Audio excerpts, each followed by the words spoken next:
আসসালামু আলাইকুম। আজকে আমি আপনাদেরকে 4টা বই আনবক্সিং করে দেখাবো। এগুলো কিছুক্ষণ আগেই আমার হাতে এসে পৌঁছেছে।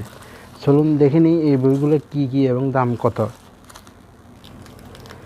দেখতেই পাচ্ছেন ট্যাপ টুপ সব খুলে ফেলছি। এটা খুলে ফেলতেছি ঢাকনাটা, ঢাকনাটা এই সাইডে খুলে ফেলতেছি।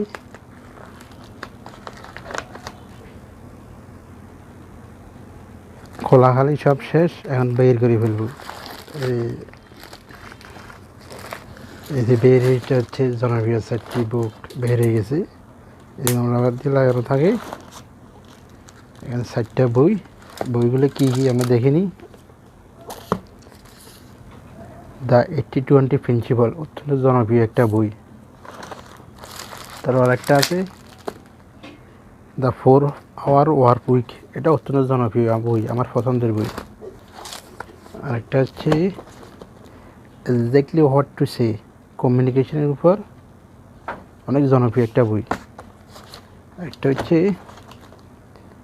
শেয়ার বাজারে লোকসান বলে কীভাবে লাভবান হওয়া যায়, ইন্ডিয়ার একজন জনপ্রিয় ইনভেস্টর প্রসেনজিৎ পালের how to avoid loss and earn consistency in the stock market অবলম্বনে, অত্যন্ত জনপ্রিয় একটা বই। এই 4টা বই মিলে আমার পড়েছে প্রায় 1185 টাকা, শিপিং কস্ট সহ টোটালি। তো আপনারা যদি এই বইগুলোর এক একটা করে সামারি চান অবশ্যই কমেন্ট বক্সে জানাবেন, আর যদি কোনো প্রশ্ন থাকে তাও জানাতে পারেন। ধন্যবাদ।